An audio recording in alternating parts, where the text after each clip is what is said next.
Hey everyone, just so you know, the following video is a clip from a show I actually do on AFTV. The full link for the video is in the description below. Thank you for your continued support, really appreciate it. I want to talk about where the title might have been lost. Reason I want to talk about this is because it's been a big discussion. Have Arsenal bottled it? Have they thrown it away? You know, to win the title, you'd have to get 95 points, and how can you say Arsenal bottled it?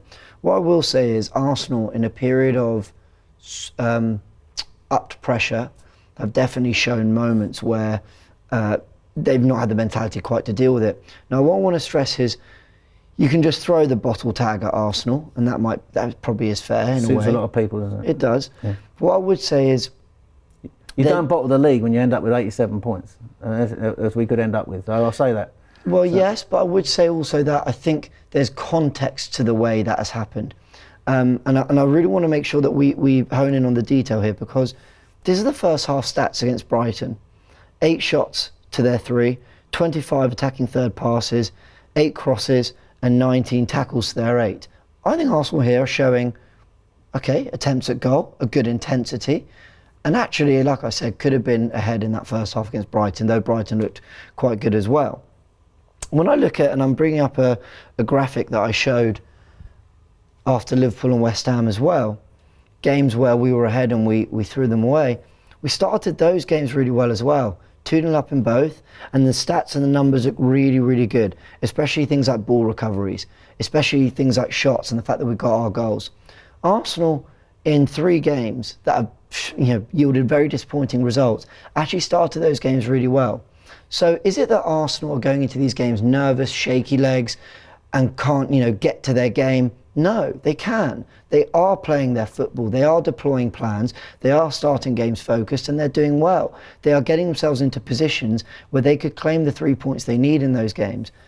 But one thing happens: the West Ham penalty, the goal that Liverpool get back in the game. And I say that there's an intensity drop, and I showed in these numbers, but that's not the point I want to make in this part right now. The goal that Brighton score, that really was very easily avoidable. All those moments, Arsenal, I think, crumbled from that point. They couldn't rediscover the football they were playing earlier in the game once those moments happened. So if you're saying Arsenal bottled it, or they crumbled it, or the pressure got to them, I think it's about understanding that Arsenal couldn't deal with the moments of adversity when they came, not that the occasion from the very start got the better of them. Would you agree with that? Certainly in the Liverpool game. Yeah. I thought the West Ham game, we were in control of that game, made a mistake, got them back in the game. Then we missed the penalty, didn't we? So the penalty could have sealed the game then. That's true, yeah. And then, of course, we made the mistake when we played out that led to their equaliser when Bowen gets in and scored, and Ramsdale, I think, should do better. Certainly in the Liverpool game, I agree with you on that. West Ham game, there have been a number of reasons, I think, why we've dropped points in this game. In these games, injuries to key players have been part of that.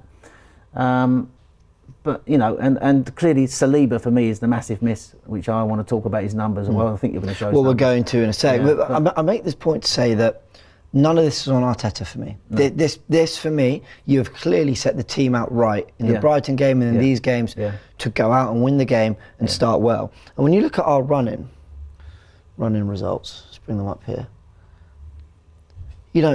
It's funny because it's 2 wins in 7. The 7 before that, we won 7 in a row.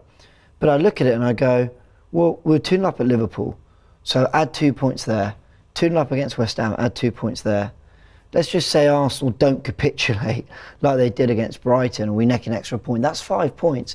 That 5 points would put us still above Man City right now. That's not including the fact that we should have won at home to Southampton. That's not including the fact that we got battered by Man City. So the point I'm trying to make is, if Arsenal just dealt with these moments of adversity, the reason I'm not including Southampton is because we just started that game terribly.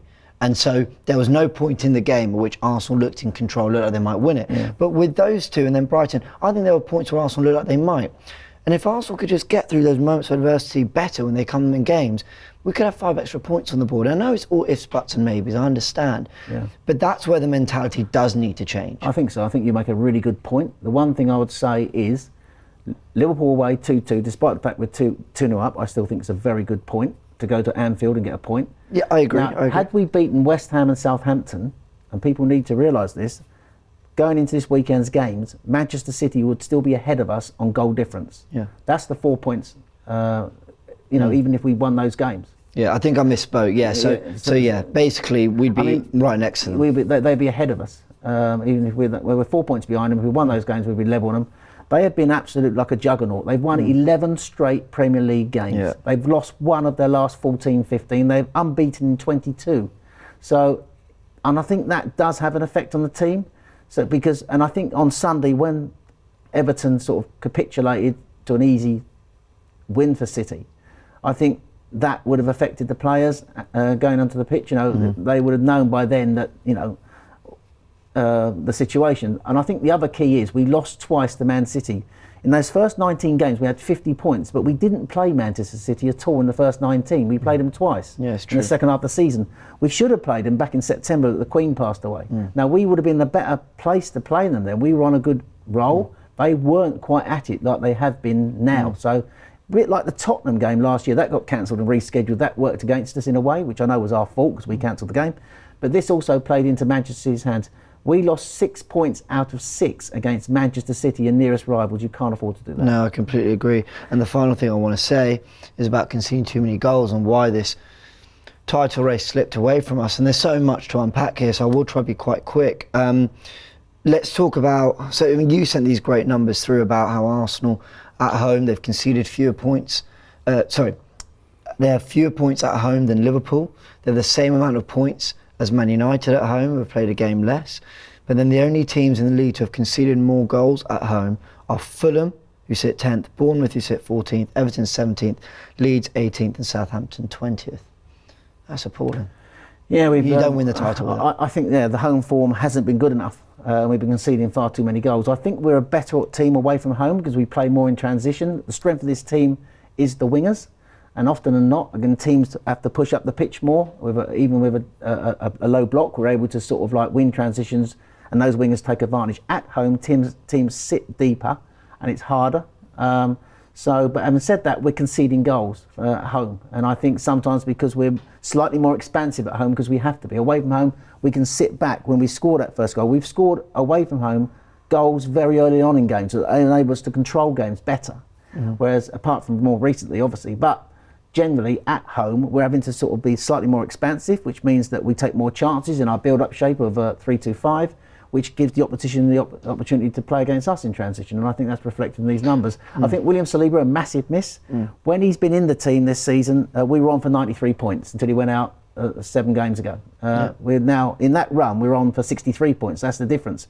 With him in the team, we only concede 0.7 goals. With him out of the team, we concede an average 2 goals. That's the difference. Saliba. Also losing Zinchenko, massive for me as well. And I think defensively, we haven't looked the same.